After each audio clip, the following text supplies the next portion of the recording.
Albion Online patch number 2 for the Horizons update is right around the corner, and there are a couple of changes that is going to make your Albion Online journey more rewarding, more valuable, and there are also some changes to your favorite weapons, and we are going to look at it right now. The first, and I think one of the more popular changes that you are going to see in this patch number 2 is the new Boss Lairs. So there were new Boss Lairs, basically like a shortened solo dungeon when the Horizons update actually was implemented about 2 weeks ago. Now they are going to have like a little bit of a change here, if you will. There are now new boss lairs for each faction. So the Undead, Heretic, and Morgana, they're going to give you like a new layout for the boss lair based on the testing. And we are going to see it a little bit later in this video. Based on the testing that we had, I didn't see a new boss, but it's a new layout, which does actually give you a sense of like how valuable the new boss lairs are going to be. Different rarity levels are visually distinguished, and each boss lair now contains only the boss and no other mobs. So when you go inside a boss lair after you complete the mini camp, click on the map, go to the boss lair, you're no longer going to be greeted by different mobs towards the boss. It's just the boss in that specific lair. And their entrances in the open world have been modified slightly, ever so slightly, that it doesn't even, like, it's just sometimes it looks different. So it's not something that you should, expect that it's like a completely different one. It's modified slightly. But with that being said, let's look at the experience that I had in the test server for these new boss lairs. All right, so we're looking for the newest addition to Albion Online. All right. The lair. And these are supposed to give you the new bosses. All right, so this is the new change. Instead of getting different mobs, it's just the boss. And this is a 3 chest. Ooh. This is a tier 5 zone. But there are 3 chests. Is this a new boss? I don't know if this is a new boss. I've seen this before. 3 chests. We got it. 46k. 84k. And 59k. Alright, that's not bad. That's not bad loot. That's actually pretty decent loot. For a tier 5 boss lair, where you just kill the mob or the boss, and that's it, you A out. Alright, let's go with the Morgana lair. Let's see. Oh, I think this is new. It looks new to me. It has bigger chests. It looks like it can be purple, but probably not. It's just like a big blue. Imagine if this is like 3 purples though. These 3 purples? Bro, what? 900k. What? This is a tier 8. This is a tier 8 zone. That's 900k for one, 500k for the second. And 700k for the last. Wow. Dude, these are worth... What? Alright, small design as well. There are gold pouches around the thing. That's another small design change. Let's look at the lair. There's a lot of things that you just destroyed. Alright, once again, you just go all in. This is another Morgana, because we did clear a Morgana. And it does seem like for this specific boss, or at least for tier 8, it is all purples. Like, it does seem like that for now. So if you find a Morgana like this, tier 8, you're a rich man. You're a rich man. Let's see. These are once again purples. I wonder if there's ever going to be like a triple gold. Look at how shiny these are. 400k, an 8-3 map. You got 357 and 387. So it's still a mil. Still a mil for just a lair. You killed the boss and then you got a mil. The other one was 2 mil. That's insane. That's a lot of silvers, a lot of loot. And let's see if that is actually going to be maintained in the live server. And just look at the detail. Like, this is not something that we will ever like move into. Look at the bottom too. It's like a lot of gold. It does seem like they made this design here, right? They made this design here to give you a sense of like how much value you can actually get from these chests. And it being a triple chest setup actually is really, really nice. And as William said, if there are more chances for you to like hit gold or like hit something that is actually really, really good, because you have 3 chances to get that, not just like one where if you don't hit, you just don't hit and you do another, and now you don't hit, you hit. It makes the entire layer actually worth it. And moving on to the other changes, there are some points here that I want to emphasize. There is a change to the solo dynamic encampment loot.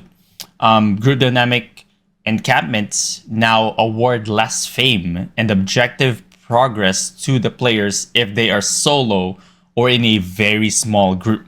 So basically what they're saying is our group dynamic encampments need to be done by the groups, not just being soloed by 8.4 juicers. And their intent with this, along with the changes in patch number 1, is to create a rewarding gameplay loops both for solo players in solo encampments and a group player in group encampments. Now, they didn't say how many people are like groups. I'm assuming you will need to have 5 people or at least 4 people. Because if you look at, say, the tracking, the solo tracking is 1 to 3, the group tracking is 4 to 8. So if you have 4 and above, I'm assuming that is that eclipse or goes over the very small group's number. So yeah, that's my assumption. They didn't really say. I don't know if they said it in patch number 1, but I didn't see anything outside of that. And this is also like one of the biggest changes that you will see in Corrupted Dungeons, Mist, and basically in like 1v1, 2v2 situation. This is the equipping food or potion now puts all spells on a 10-second cooldown. This was the case before they took it out. Now, you're no longer going to be able to cheese while trying to, say, you're in the mist and you have all of your poisons just lined up, separated by 1.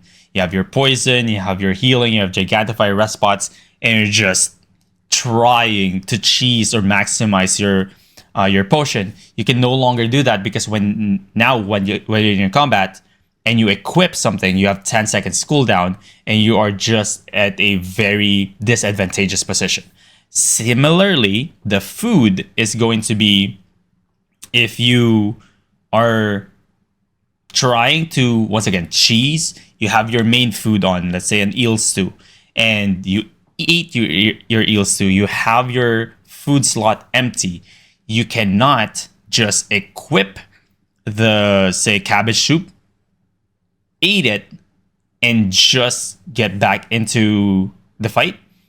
You are now going to suffer that 10-second cooldown. And 10 seconds actually is really, really long, especially when you're already in combat. So no more cheesing, no more min-maxing. If you want to fight, have your food ready and have your pots ready before you even fight. Which, in my opinion, I think It's okay. I do not partake in the cheesing strategy where you just try to min-max everything. So for me personally, I will not be affected, but I know for a lot of players out there, this is like their main strategy and they're going to not be happy with this. But I think it was an unintended change when they made it so that you don't suffer from a cooldown once you equip a new poison or a potion in your potion inventory slot. So we'll see how other players are going to react to this. But let me know in the comment section below if you are going to be, you're one of those players who are just not happy with this specific change. Let's move on to the combat balance changes. There are some which I think is going to be good, but we'll see. The Axis, the Relentless Assault, and the Crystal Reaper. Leaving the area does not end the spell anymore, and hitting enemies while outside of the area does not reduce the ability cooldown. So if you do leave that wide circle, that blue circle, it doesn't end the spell anymore. But once you hit that enemy outside, it also doesn't give you the benefit of the skill. So think of this as like the Trinity Spear. When you leave the area of a Trinity Spear, it doesn't end the buff, but it doesn't also give you the buff anymore. Think of it like that. The Crystal Holy Staff as well, the cast range is now 8 meters, from 8 meters to 10 meters. So not a lot of change here, but I'm pretty sure some of the Holy Staff users in ZVZs will be happy to know that they have 2 meters more to cast their skill. It's pretty good. There is some changes to the Nature Staff with the Soul Link on the Iron Root. The Iron Root Staff is now cooldown from 20 to 12 seconds, which is huge. The energy cost is from 18% to 11%, again, huge. The duration is 7 to 5. Not a lot of difference considering that you went from 20 seconds cooldown to 7. That means you have 13 seconds to wait. Now you only have to wait, what's that, 7 seconds. But also at the same time, the duration is only 5 seconds. Most of the time, especially in, say, 2v2 Hellgates, 5 seconds, it's more than enough because your energy cost as well is significantly reduced. Ally to ally effect, though, is also going to be reduced. So it's from 100% to just 50%, which is a really good change. You can no longer just link yourself and then Graveguard armor and you're both alive. Ally to enemy effect, enemy healing redirected to ally is from 30% to 50%. So there might be some benefits from linking your teammate or yourself to an ally or to an enemy. So that's actually a pretty good rebalancing of the Iron Root. I like the change in cooldowns and energy cost though. I think Iron Root players are going to love this specific change. The Circle of Life for the Nature Staff as well, max targets from 5 to 10, similar to what they did to the AoE heals of Holy Staff, which is from 5 to 10. So they're just making it equal for this. The Quarterstaff, the Soul Shaker, the Grail Seeker, area duration is from 3.5 to 4. So again, not a lot, but this is definitely going to make it better for if you're thinking like one shot or trap play in 1v1. You do have that 0.5 extra and you can cast it twice, although you are going to suffer from the multiple CCs in a short period of time debuff. I don't know what it's called. And your multicast window is also from 3 to 5. Ooh, that is really good. So in Corrupted Dungeons, they can stun you with the stun run with the Demon Cape, hold you in place for 4 seconds, and then wait longer because you can recast after 5 seconds now. Wait for the almost the entire duration of this, and then hits you with another. The Demon Cape probably just expired already, but they can hit you with another.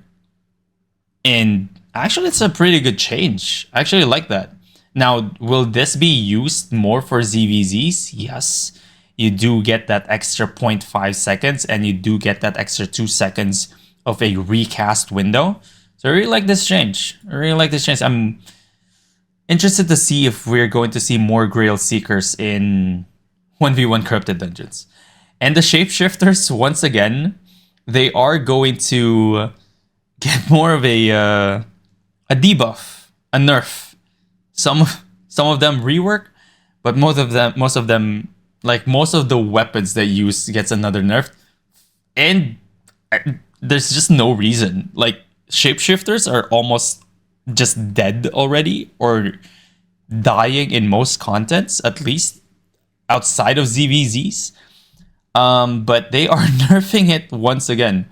The werewolf transformation on the Blood Moon Staff, the Bloody Roar on the Lifesteal, from 6 to 8, while below 40%. Now, this is actually what I want to look at. I'm not too familiar with the Shapeshifter Staffs, particularly the Werewolf. Now, the Werewolf here, so the Bloody Roar, whenever you deal damage, 6%, you steal 6% of the enemy's lost health. Now, they're changing it to 8%, but only while you're below 40%? Is that what they're trying to say here? Because you're no longer going to consistently get, right? You're no longer going to get consistently 6%. It's no longer whenever you deal damage. It should be whenever you deal damage under 40%. You're going to steal more, but you have to be below 40%. Now, lifesteal is now only triggered by werewolf form abilities. Just the abilities? Okay, I don't know.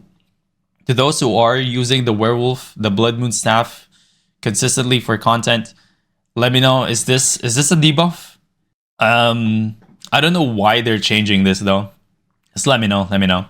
And also, this is a bit of a rework. The distortion, once again, going to get the damage per tick lower by 6. Again, not the end of the world, but at the same time, they're nerfing it again. But it is no longer reflectable. That's the thing. So they're going to make it the same as the Fire Staff Q2, the thorns and all that, the puddles. They're no longer reflectable, but they are going to be nerfed in terms of the damage. Now, there is a buff. Look at this. The Sinister Swipe on the Prowling Staff. The range is from 4 meters to 5 meters. Hooray, I guess. Congratulations to the Prowling Staff users. You get 1 more meter of your Sinister Swipe. The Spirit Bear transformation and the Primal Staff, the cooldown twice. 5 seconds to 10 seconds is the cooldown. So yeah. The Tether Shift on all the Shapeshifter Staffs. Dash now applies a shield to yourself, which absorbs 200 damage for 1.5 seconds. Look at that. They are buffing things that you don't really need, that you don't really use. Moving on to the helmets, the ice block on the Cleric Cowl, 90 seconds. I do not know any skill outside of like gathering gears that has over 60 seconds cooldown. Now this from 60 to 90 seconds cooldown. That's wow. But they also removed the healing debuff while frozen. So the previous patch, they removed the ability to basically recast the Cleric Cowl. So you go ice. Back then, you can just get out of that ice whenever you want. Now you ice, and you have to wait for the entire duration before it actually pops you back out. But whenever you are in that ice, your healing received actually is cut by 50%, which made sense. But now they're trying to say, all right, you can get all of the healing that you want. You cannot recast whenever you want, but the cooldown is now 90 seconds. So this is mostly used for ZVZs as your engaged tanks, D-tanks. I don't know about D-tanks, but just the tanks in general. And maybe some of the DPS, which like super squishy. Definitely, probably not.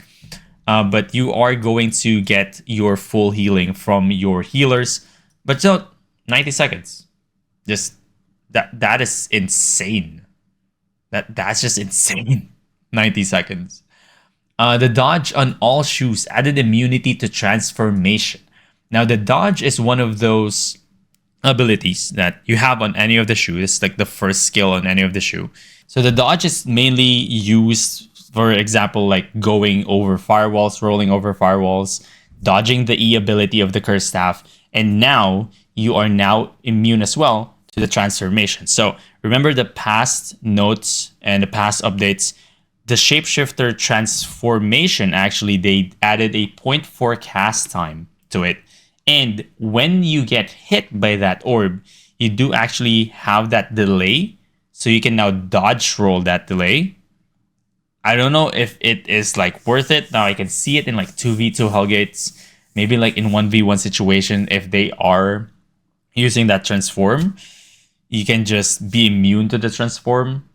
But most of the time, at least for me, my counter is if I get hit by a transform, I just use Hunter Hood. So like they don't really attack me because I do have Hunter Hood.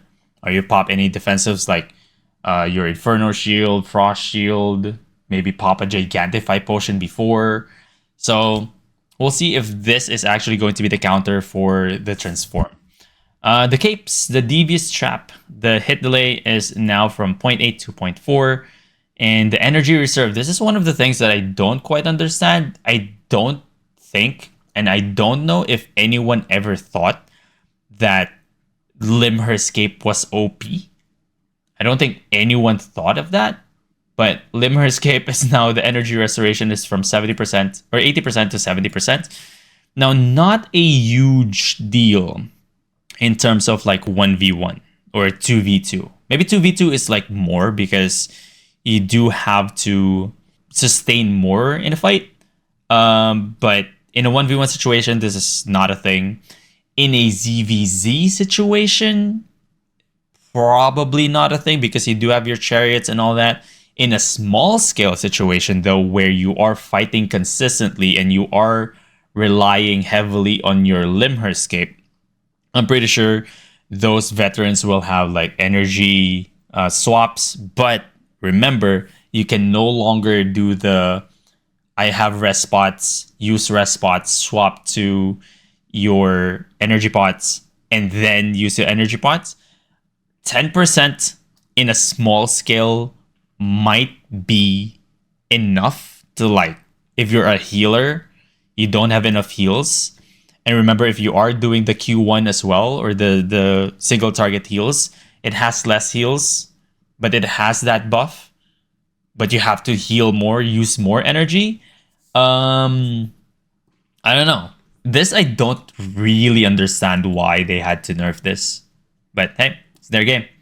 The battle mounts as well is going to get some loving. The cooldown on the healing saplings on the Ancient Ent, 3 seconds down instead of 4, and your radius is way bigger, almost twice. The Ent's Blessing as well can no longer be interrupted. Look at that. Can no longer interrupt a battle mount. That sounds nice. The Nature Staffs, what is this? Soul Link on the Ironroot Staff. They already mentioned it here. Why not mention it there?